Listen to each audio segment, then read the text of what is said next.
या साहिबल जमाल व या सय्यदल बशर मिन वजहिकल मुनीर लक़द नुव्विरल क़मर ला युमकिनुस सनाउ कमा कान हक़्क़ुहु बादस खुदा बुजुर्ग तुई क़िस्सा मुख्तसर। आज कुरान मजीद की एक आयत करीमा सूरत आले इमरान आयत नंबर 81 से अपने मजमून को शुरू कर रहे हैं। इसके अंदर अल्लाह रब्बुल इज़्ज़त ने आलम अरवाह में आका अलैहिस्सलाम की नबूवत पर एक वादा लिया था अंबिया किराम की अरवाह से। सो उस वादे का जो ज़िक्र है इस आयत करीमा में है कि अल्लाह रब्बुल इज़्ज़त ने तमाम अंबिया किराम की अरवाह को जमा फरमा कर हुज़ूर अलैहिस्सलाम की रूह पाक को एक नुमाइंदगी अता फरमा कर, एक मसनद और आज़मत अता फरमा कर, तो फिर तमाम अंबिया किराम से हुजूर की नबूवत पर वादा लिया। और वादा क्या था कि अगर तुम में से किसी के दौर में ये जो रसूल मुक़द्दस है जिनके हुस्न सरापा अक़दस को ए अंबिया किराम की मुक़द्दस अरवाह आप मुलाज़ा फरमा रही हैं, अगर ये तुम में से किसी के दौर में अगर आक़ाए दो जहां सल्लल्लाहु अलैहि वसल्लम तशरीफ़ ले आएँ तो इस बात पर वादा करो कि तुम इन्हीं की मदद करोगे, इन्हीं के पीछे चलोगे। यानी जब ये आ जाएंगे तो फिर बकिया सारे मामलात ख़त्म हो जाएंगे, इन्हीं का सिक्का चलना शुरू हो जाएगा। ये पूरा कॉन्सेप्ट है। इसमें कुरान मजीद की ये आयत करीमा है जिसका ताल्लुक़ पारा नंबर 3 सूरत आले इमरान के आयत नंबर 81 से। अल्लाह रब्बुल इज़्ज़त इरशाद फरमाता है, फरमाया कि वइज़ अख़ज़ल्लाहु मीसाक़न नबिय्यीन लमा आतैतुकुम मिन किताबिन व हिकमतिन सुम्मा जाअकुम रसूलुम मुसद्दिक़ुल लिमा माअकुम लतुअमिनुन्न बिही व लतंसुरुन्ना क़ाल अअक़ररतुम व अख़ज़्तुम अला ज़ालिकुम इसरी क़ालू अक़ररना क़ाल फ़शहदू व अना माअकुम मिनश शाहिदीन। अल्लाह ताला फरमाता है, ए महबूब मुकर्रम वो वक्त याद कीजिए। हुजूर को अल्लाह ताला इरशाद फरमाता है जब कुरान नाजिल होने लगा। और ये कब अल्लाह फरमा रहा है? जब आका ने ऐलान नबूवत फरमा दिया है और हुजूर अलैहिस्सलाम पर अल्लाह की वही नाजिल होना शुरू हो गई है। तो ये आयत करीमा जब अल्लाह ताला ने नाजिल फरमाई तो आलम अरवाह का वाक़या हुजूर को याद करवाया। फरमाया हबीब याद करें, यानी आपको याद है ना वो बात। इसका मतलब ये जुमला पता कब बोला जाता है? जब कोई चीज किसी के इल्म में हो और किसी और को सुनाने के लिए उसकी हिकायत की जानी हो तो जिसको कहा जाता है ना याद है ना वो बात, इसका मतलब ये नहीं कि उनको अब इल्म दिया जा रहा है, नहीं, वो वाकया सुनाने वाले को पता है, वो कैसे हुआ सब पता है। इसलिए अल्लाह ताला फरमाता है, ए हबीब मुकर्रम, ए महबूब करीम, याद करें वो वक्त जब अल्लाह ने अंबिया किराम से पुख्ता आहद यानी वादा लिया कि जब मैं तुम्हें किताब और हिकमत अता कर दूंगा फिर तुम्हारे पास वो सब पर अज़मत वाला रसूल यानी ज़ाते मोहम्मद रसूलुल्लाह सल्लल्लाहु अलैहि वसल्लम तशरीफ़ लाए जो उन किताबों की तस्दीक फरमाने वाला हो जो तुम्हारे साथ होंगी।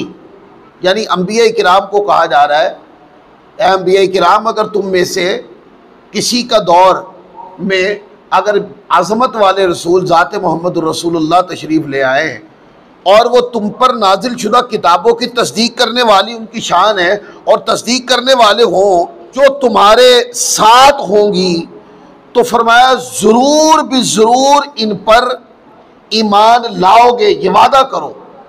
किन पर ईमान लाओगे? ज़ाते मोहम्मद रसूलुल्लाह सल्लल्लाहु अलैहि वसल्लम पर। ए अंबिया किराम, आप ईमान लाओगे और ज़रूर भी ज़रूर उनकी मदद करोगे। फरमाया क्या तुमने इकरार किया? सारी अंबिया किराम के रवाज से फरमाया क्या तुम सब ने इस बात पर कि अगर रसूल मुक़द्दस आ गए तो तुम अपने दौर में उन्हीं की पैरवी करोगे और उन्हीं के पीछे चलोगे और उन्हीं की मदद करोगे। फरमाया कि क्या तुमने इकरार कर लिया और इस शर्त पर मेरा भारी आहद यानी जिम्मा मजबूती से थाम लिया? तो कहते हैं कि तमाम अंबिया किराम ने कहा क़ालू अक़ररना, सब ने अर्ज़ किया हम इकरार करते हैं। उसके बाद अल्लाह ताला ने फरमाया क़ाल फ़शहदू व अना माकुम मिनश्शाहिदीन, ये जो अहदो पैमा हुआ है अल्लाह फरमाता है तुम गवाह हो जाओ ऐ सारे अंबिया किराम की अरवाह, और मैं भी तुम्हारे साथ गवाहों में शामिल हूँ कि नबूवत मुस्तफ़ा के ऊपर ये वादा हुआ था। जब आलम अरवाह के अंदर एक वादा हो गया था तो फिर जो भी नबी दुनिया में तशरीफ़ लाते तो अपनी उम्मतों को अल्लाह के अहकाम की खबर देते, फ़र्ज़ व वाजिबात की खबर देते, अपने अखलाक के जो पैमाने अल्लाह की वही के ज़रिए अंबिया किराम तक पहुँचते वो उससे अपनी उम्मतों की तरबियत करते। इन सारे उमूर के साथ अंबिया किराम अपनी उम्मतों की तरबियत करते और साथ साथ ये भी बताते कि हम आलम अरवाह में एक वादा कर आए हैं तो फिर कोई आने वाला आ रहा है, हो सकता है कि वो हमारे दौर में आ जाए। लिहाजा फिर क्या होता, जहां वो अपने उमूर की तबलीग करते वहां पर आका अलैहिस्सलाम के मीलाद का इंतजार भी करते। ये दो जुमले ज़हन में रहने चाहिए, क्योंकि उनको कहा था अगर तुम में से किसी के दौर में आ जाए तो वादा करो कि फिर इनकी पैरवी करोगे, इनके पीछे चलोगे, इन्हीं की मदद करोगे, इन पर ईमान लाओगे। तो फिर सारी तबलीग होती।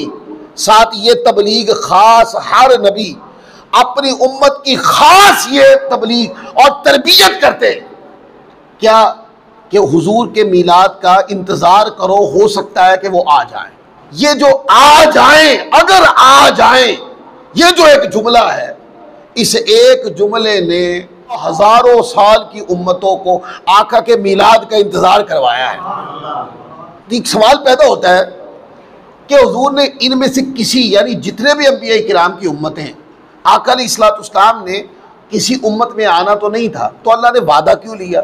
इसके बहुत हिकमतें हो सकती हैं। एक हिकमत यह है जो मैंने आपके सामने जाहिर की है कि सारी उम्मतों को मुस्तफ़ा के मीलाद का इंतज़ार भी करवाना था और फिर मुस्तफ़ा के मीलाद के तनाजुर में सारी उम्मतों से मुस्तफ़ा का जिक्र भी करवाना है। अब देखें ना, जब अंबिया किराम अपनी उम्मतों को आका के मीलाद की खबर देते होंगे कि वो आ सकते हैं, उनका मीलाद हो सकता है, वो तशरीफ ला सकते हैं, तो उम्मतें ये खिताब अंबिया का सुनकर क्या करती होंगी? आका के मीलाद का इंतज़ार ही करती होंगी ना, है? और आका के मीलाद का इंतज़ार के साथ साथ वो फिर तज़किरे करती होंगी कि आने वाले किस शान के हामिल होंगे, कि अल्लाह के नबी फरमा रहे हैं कि अगर वो आ गए तो हमें उनकी पैरवी का हुक्म है। वो किस अज़मत के हामिल होंगे, वो किस हुस्न सरापे अक़दस के हामिल होंगे, उनका सरापा, उनकी अज़मत, उनकी शान, उनका इख्तियार कैसा होगा कि हमारे नबी फरमा रहे हैं कि अगर वो आ गए तो हमें उनकी पैरवी करनी है। फिर क्या होता? अंबिया का खिताब होता, खिताब के अंदर तरगीब होती आका के मीलाद के इंतज़ार की।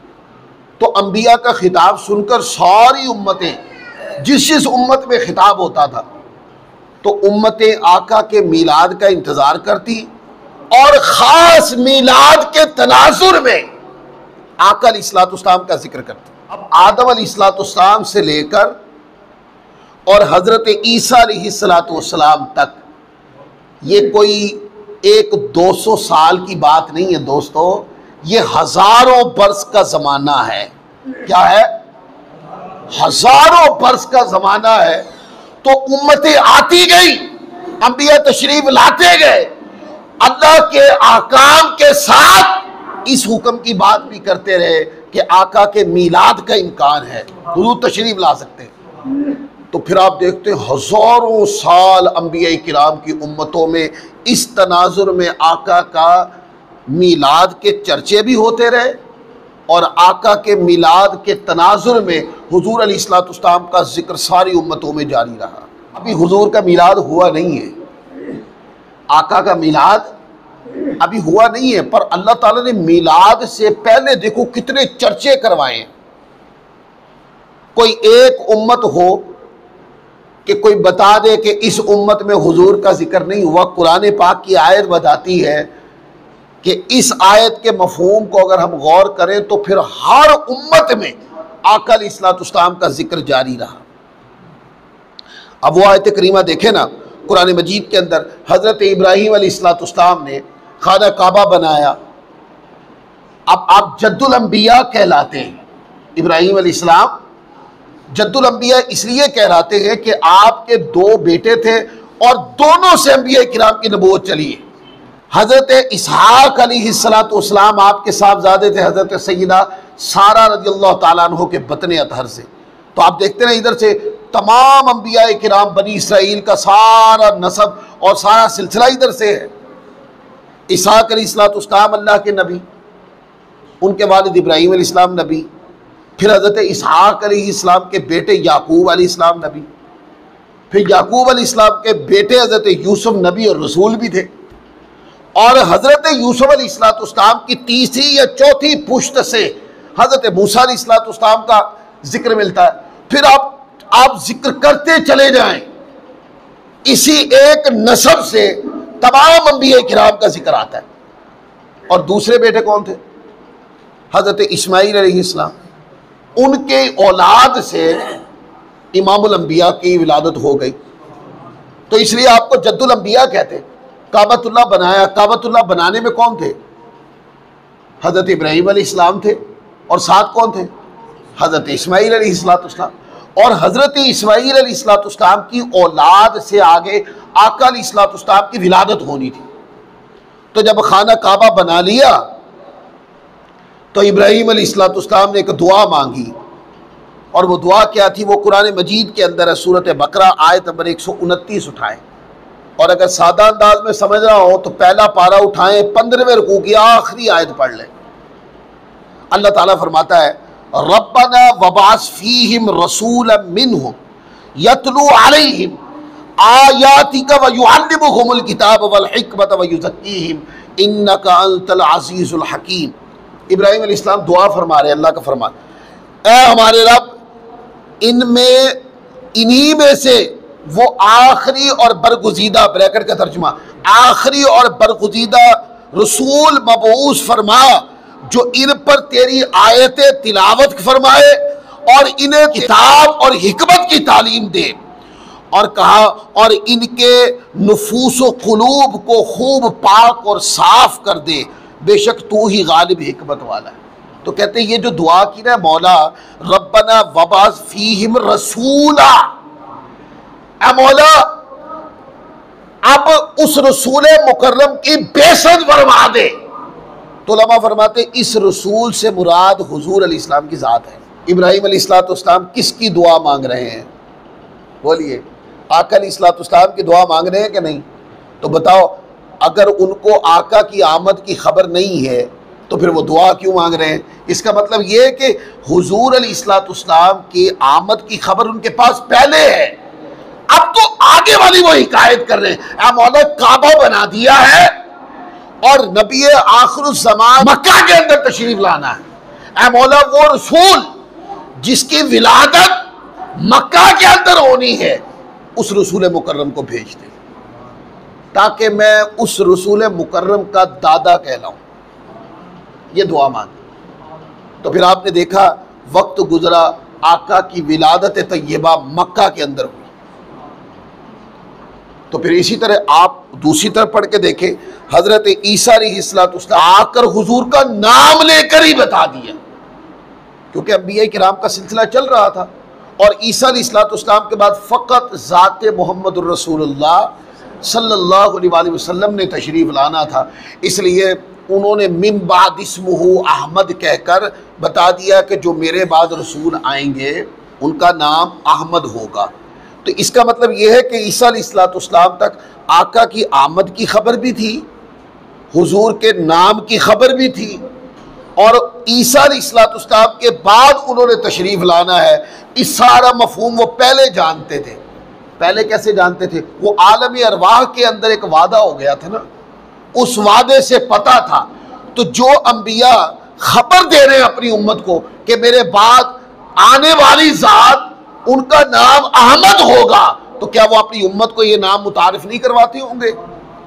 तो हजारों साल ये जो वादा आलम अरवा में रब्बे कायनात ने लिया, हजारों साल उम्मतों के अंदर इस वादे के जरिए आका का मिलाद का जिक्र भी जिंदा रखा और मुस्तफ़ा सल्लल्लाहु अलैहि वसल्लम की ज़ात अक़दस के खसाइल और महासिन को भी जिंदा रखा। तो जो नुक्ता आपने समझना है, जिस बात को दिमाग में बिठाना है कि आका के मिलाद के चर्चे हजारों साल विलादत मुस्तफ़ा से पहले होते रहे। हजारों साल आका अलैहिस्सलाम का जिक्र आका के मिलाद से पहले जिंदा रहा, और जो हजारों साल जिक्र जिंदा रहा है, ये जिक्र खास मिलादुन नबी के तनाजुर में जिंदा रहा, क्योंकि उम्मते हुजूर के मिलाद का इंतजार करती थी। और आका के मिलाद के तनाजुर के अंदर, जैसे हम बैठते हैं 12 रबीउल अव्वल आता है, मिलादुन नबी आता है, तो लोग कहते हैं यार महफिल तो इसके अलावा महीनों में भी सजती हैं, वो भी अज़मत मुस्तफ़ा की महफिल होती, लेकिन उनके उन्वानात और होते हैं। जैसे मेराजुन नबी उन्वान हो जाता है, इसी तरीके से आका अलैहिस्सलाम की और अज़मत के कई दिन आते हैं, हिजरत मदीना का दिन आता है, उस तनाजुर में हुजूर का जिक्र हो जाता है, आका की अज़मत व शान का बयान हो जाता है। फिर बहुत सारे उमूर आप इसके ऊपर गिन लें।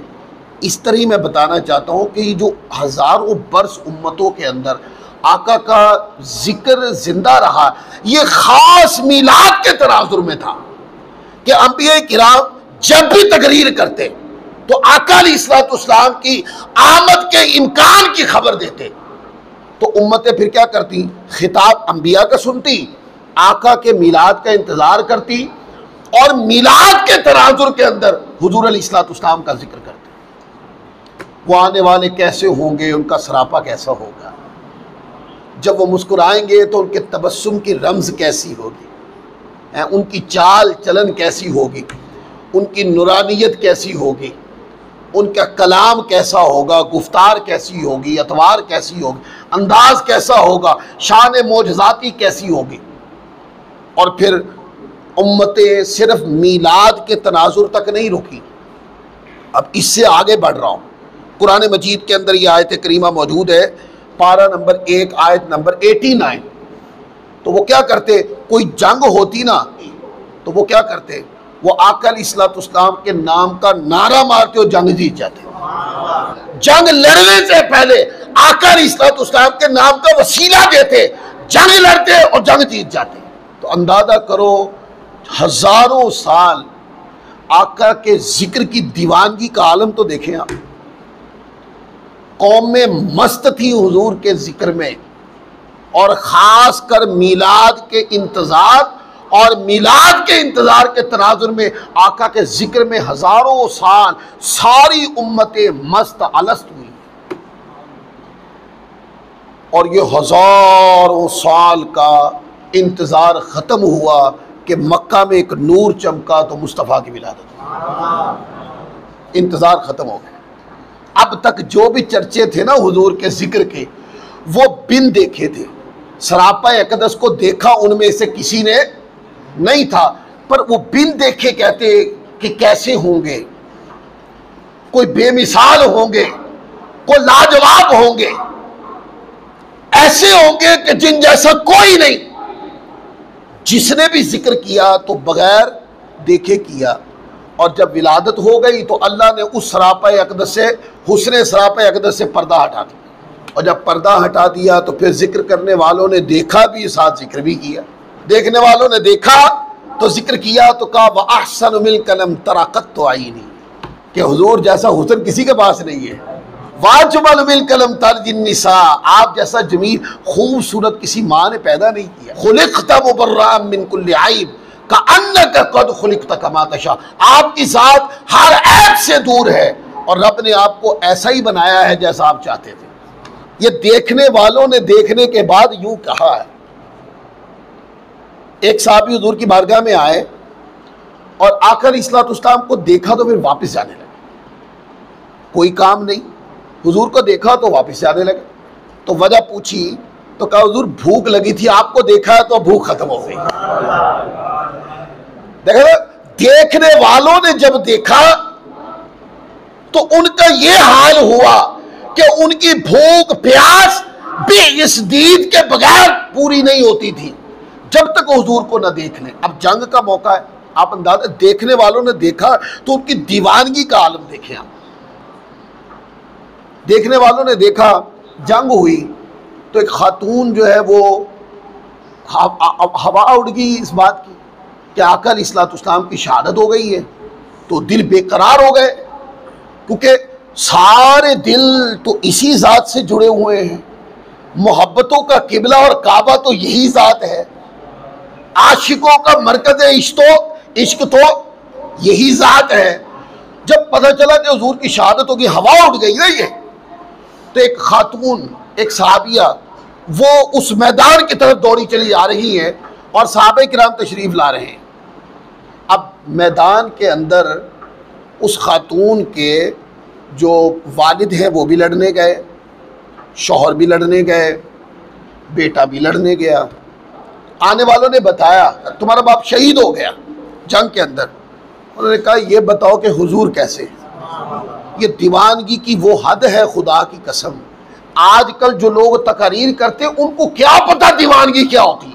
बताए जा रहे हैं कि तुम्हारे बाप शहीद हो गए हैं। उन्होंने कहा ये बताओ कि मुस्तफ़ा कैसे हैं। साथ बताया कि तुम्हारे शौहर भी शहीद हो गए।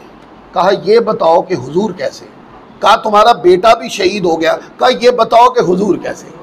और जब ये खबर मिली कि आका अलैहिस्सलाम बखैर व आफियत हैं, तो फरमाया जब हुजूर खैर व आफियत से हैं, बाकी सारे गम हींच हैं।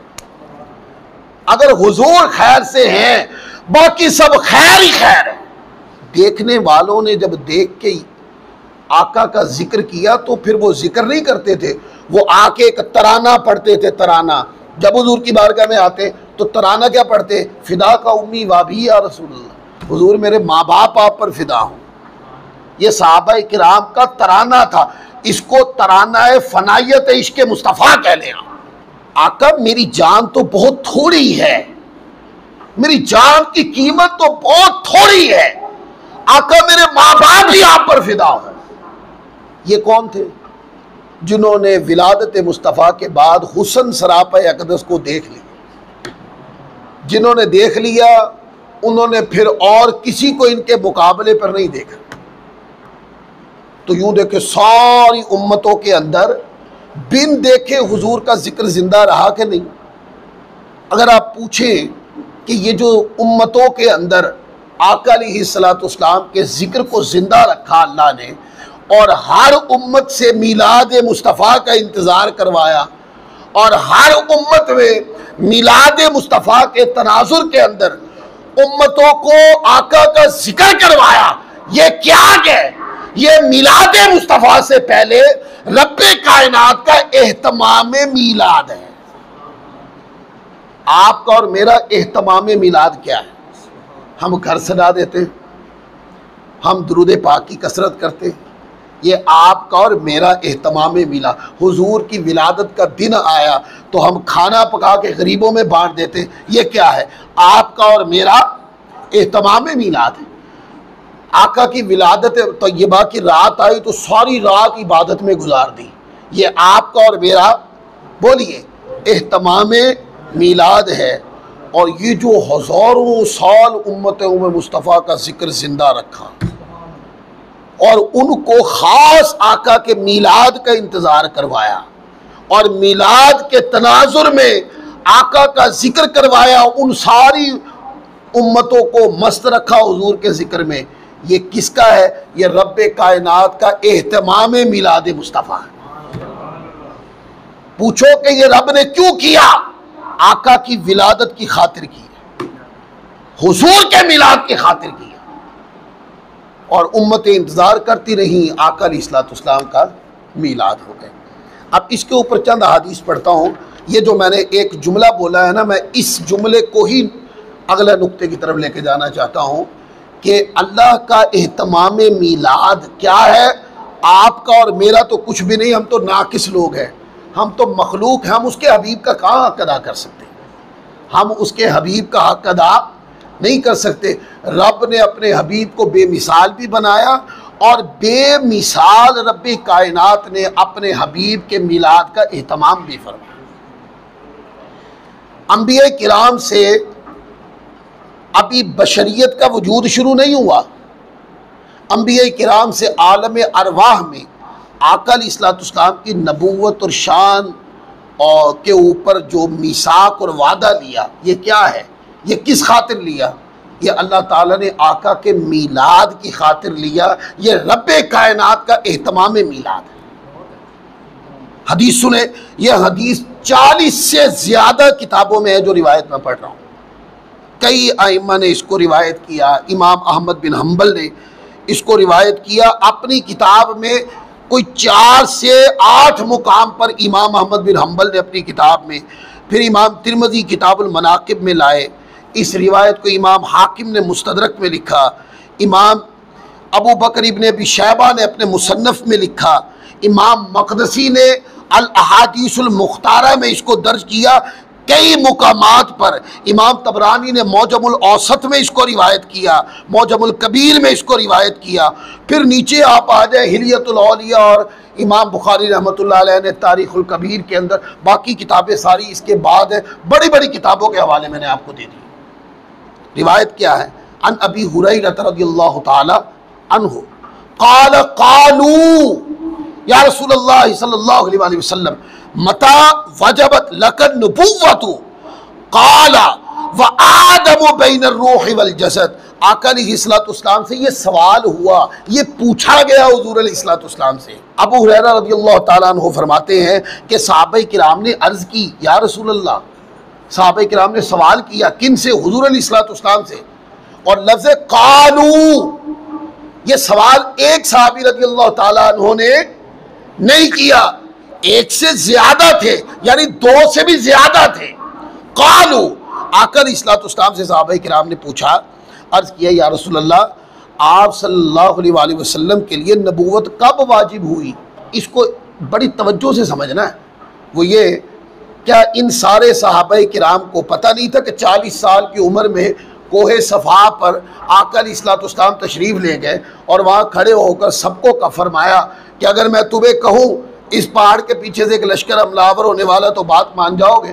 तो सब ने कहा क्यों नहीं, आप तो सादिक और अमीर हैं। फिर हुज़ूर ने ऐलान नबूवत कर दिया। क्या इन सारे सहाबा को पता नहीं था? बोलिए, बोले, पता ही था ना। पता होने के बावजूद भी सहाबा किराम पूछ रहे हैं। इसका मतलब यह है कि वो 40 साल के बाद वाला जो अमल है वो उसको नबूवत की शुरुआत नहीं मानते थे सहाबा किराम। वो कहते थे ये इजहार नबूवत है, ये बेसत नबूवत है, ये ऐलान नबूवत है। आका की नबूवत की शुरुआत कहाँ क्या है, इसका ये सवाल सहाबा किराम ने उस वक्त नहीं। 40 साल वाली जो नबूवत है वो ऐलान नबूवत पर मबनी है। और जो सवाल सहाबा हुजूर से कर रहे हैं ये हकीकत नबूवत का सवाल है। हुजूर ये बताएं असल में आपकी नबूवत शुरू कब हुई? तो ये बात बड़ी तवज्जो के साथ आपने समझनी है, ज़हन में बिठा लेनी है, ताकि बाद में कोई बंदा सवाल करे तो अच्छे तरीके से आप उनको समझा पाएँ। बस कोई बंदा सवाल करने वाला सहाबा किराम से ज़्यादा समझदार तो नहीं है ना, जिनके सामने हुजूर ने ऐलान नबूवत फरमाया, जिनके सामने आका अलैहिस्सलाम ने ऐलान नबूवत फरमाया, जिनके सामने वही आई, जिनके सामने कुरान नाजिल होता था, जिनके सामने गज़ावात हुए, जिनके सामने हुजूर का सरापा हर वक्त रहता था। उन्होंने ये सब कुछ देखने के बाद भी हुजूर से पूछा, आका, हुजूर फरमाए, आका या रसूलल्लाह मता वजबत लकन नबूवा, आका आप पर नबूवत कब वाजिब हुई? अच्छा, फिर हुजूर अलैहिस्सलाम ने भी ये जवाब नहीं दिया कि तुमने देखा तो है 40 साल की उम्र में मैंने ऐलान किया था कोई सफ़ा पर। ऐसा अब पता तो है तुम्हें 40 साल की उम्र में मैंने मक्का के अंदर ऐलान नबूवत किया, फिर 13 साल की स्ट्रगल मैं था और तुम सब मेरे साथ नहीं थे क्या? ये नहीं फरमाया। आका अलैहिस्सलाम जान गए कि ये सवाल ऐलान नबूवत के बाब में नहीं है, ये हकीकत नबूवत का सवाल है कि आका आप हकीकत में कब नबी बनाए गए? आप पर कब नबूवत वाजिब हुई? तो हुजूर ने आका अलैहिस्सलाम ने फरमाया, काला, आका ने फरमाया, व आदम बैन रूह वल जसद, फरमाया मैं उस वक्त भी नबी था जब आदम अलैहिस्सलाम मट्टी और पानी के दौरान थे। यानी आदम अलैहिस्सलाम का वजूद बशरी बाद में तश्कील पाया, मेरी नबूवत उससे पहले है। अच्छा, वो जो पहले है उस पहल को कोई समझ नहीं सकता, क्योंकि आपको और मुझे तो समझने के लिए दिन रात के तखमीने चाहिए, अकल की कसौटियाँ चाहिए और महीनों की वारदात चाहिए। दिन गुजरेंगे, 7 दिन गुजरेंगे तो आपका हफ्ता बन जाता है, और 30 दिन गुजरे तो आपका महीना बन जाता है, और 12 महीने गुजरे तो आपका साल बन जाता है। तो इससे हम तखमीने लगाते हैं कि कौन कितना और किस सतह का है, किसकी उम्र क्या है। आका जिस दौर की बात करते तब तो ये कुछ भी नहीं था। हुजूर जिस दौर की बात करते, क्योंकि आलम बशरियत तो अभी मार्ज़ वजूद में नहीं आया था, तो आका ने फरमाया मैं उस वक्त नबी था, पर कब से था, इस कब और किसी को पता नहीं। ये राज किसी पर अल्लाह ने अफशा नहीं किया। अगर रब कर देता तो तकड़ी तराजू वाले तकड़ी तराजू लेके अकल के पैमानों पर हुजूर की शानों को तोलते फिरते। आका अलैहिस्सलाम का बशरियत सैयदना आदम अलैहिस्सलाम से पहले नबी होना, ये क्या है? ये आका अलैहिस्सलाम के मीलाद से पहले रब्बे कायनात का एहतमाम मीलाद है कि अभी जहान शुरू नहीं हुआ, आका की नबूवत के चर्चे पहले, जहान की इब्तिदा बाद में है। मुस्तफ़ा की अज़मत के चर्चे पहले हैं। जब अज़मत के चर्चे पहले हैं तो जहान बनने के बाद जहान में मुस्तफ़ा की अज़मत के चर्चे क्यों नहीं होने चाहिए? तो ये अल्लाह ताला का बुलूगी एहतमाम मीलाद है। फिर इसके ऊपर और हदीस पढ़ूँ। आका अलैहिस्सलाम ने इरशाद फरमाया, इस रिवायत को कई उलमा ने लिखा, वफ़ी रिवायतिन, ये रिवायत हज़रत इब्ने अब्बास से भी है। वो रिवायत करते हैं, वो कहते हैं क़ाल क़ीला या रसूलल्लाह सल्लल्लाहु अलैहि वसल्लम मता कुतिबत नबिय्या। आका अलैहिस्सलाम की बारगाह में सवाल किया, आप नबूवत के मनसब पे कब फाइज हुए? मुख्तलिफ अल्फाज के साथ सहाबा ने सवाल पूछे, पर हुज़ूर अलैहिस्सलाम ने जवाब एक ही दिए। उन्होंने मुख्तलिफ अल्फाज के साथ सवाल पूछने का मतलब ये है कि हो सकता है कि किसी और लफ्ज़ का कोई और जवाब दे, नहीं, पर जवाब एक ही आया, काला व आदम बैन रूह वल जसद। आदम अलैहिस्सलाम अभी मिट्टी और पानी के दौरान थे, मैं पहले नबी था। अल्फाज बदल के मता कुतिबत नबिय्या, ये अल्फाज आ गए कि नबूवत के मनसब पे कब फाइज हुए। आका का जवाब नहीं बदला। आका आप पर नबूवत कब वाजिब हुई? फरमाया आदम अलैहिस्सलाम जब मिट्टी और पानी के दौरान थे। फिर आगे आइम्मा ने इसको लिखकर इसकी सनद के ऊपर कलाम करके कहा यह हदीस हसन है, सही है, आइम्मा ने लिखा। फिर आगे देखिए एक और रिवायत है, ये हज़रत अब्दुल्ला बिन शकीक से रिवायत, ये तीसरे साहबी रज़ियल्लाहु ताला की बात करने लगा। हज़रत अब्दुल्ला बिन शकीक वो रिवायत करते हैं, क़ाल क़ुल्तु या रसूलल्लाह सल्लल्लाहु अलैहि वसल्लम मता जुइलता नबिय्या। अब और लफ्ज़ और बदल गए। उन्होंने कहा या रसूलल्लाह आप कब नबी बनाए गए? पहली हदीस में था कि आप पर नबूवत कब वाजिब हुई, दूसरी हदीस के लफ्ज़ है कि आप कब नबूवत के मनसब पर फाइज हुए। अब तीसरी हदीस के अंदर लफ्ज़ है मता जुइलता नबिय्या, या सय्यदी या रसूलल्लाह आप कब नबी बनाए गए? आका अलैहिस्सलाम ने फरमाया काला व आदम बैन रूह वल जसद, मैं उस वक्त भी नबी था जब आदम अलैहिस्सलाम की तख्लीक अभी रूह और जिस्म के दरमियानी मराहिल में थी, तकमील नहीं हुई थी, पर मेरी नबूवत के चर्चे पहले थे। फिर आगे हजरत मैसरा रज़ियल्लाहु ताला अन्हु की हदीस, ये चौथे सहाबी, और उन्होंने हुजूर की बारगाह में सवाल पूछा, क़ाल क़ुल्तु लिरसूलिल्लाहि सल्लल्लाहु अलैहि वसल्लम मता कुन्ता नबिय्या। आका अलैहिस्सलाम की बारगाह में फरमाते हैं कि मैंने रसूल पाक सल्लल्लाहु अलैहि वसल्लम की बारगाह में अर्ज़ की, या रसूलल्लाह आप कब नबूवत से सरफराज हुए। आपको कब नबूवत मिली, आप पर कब नबूवत वाजिब हुई, पहला। फिर आप कब नबूवत के मनसब पे फाइज हुए, दूसरा। और तीसरा कि आप कब नबी बनाए गए, और चौथा आपको कब नबूवत मिली। और हुजूर अलैहिस्सलाम का जवाब सुन लें, जवाब एक ही है, काला व आदम बैन अर्रूह वल जसद। फरमाया मैं उस वक्त भी नबी था जब आदम अलैहिस्सलाम मट्टी और पानी के दौरान थे। सहाबा किराम ने मुख्तलिफ अंदाज में सवाल पूछे और हुजूर अलैहिस्सलाम ने मुख्तलिफ अल्फाज के साथ सवाल सुना, जवाब एक ही दिया, क्योंकि उन सारे मुख्तलिफ सीगों का जवाब एक ही बनता था। तो ये सारी बात करने के बाद जो बात आपके ज़हन में डालना चाहता हूँ, बाज़ लोग उलझा देते हैं बात को और वो कहते हैं देखो ना जी इस रिवायत के अंदर लफ्ज़ ये है, अगली रिवायत में और है, अगली रिवायत में और है, अगली रिवायत में और।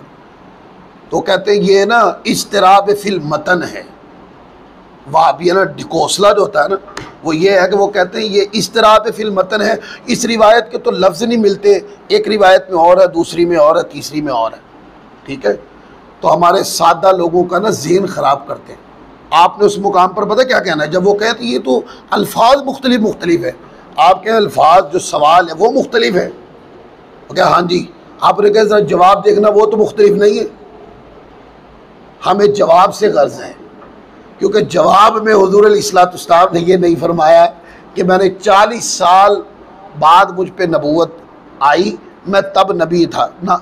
मैं आका फरमाते अभी आदम अलैहिस्सलाम की बशरियत अभी तकमीली मराहिल में थी, तो हुजूर अलैहिस्सलाम फरमाते हैं कि मैं उस वक्त भी नबी था। अब एक रिवायत और पढ़ देता हूँ, इस पर बात ख़त्म।